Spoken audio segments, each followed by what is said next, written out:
சந்திக்க வாரு அம்மா.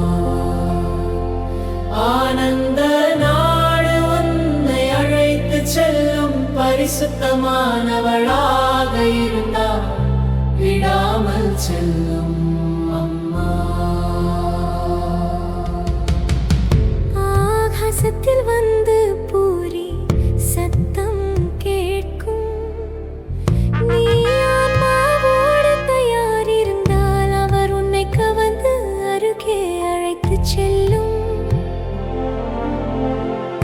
ஆனந்தம் கொண்டு மத்தியில் சேர்த்து செல்லும்.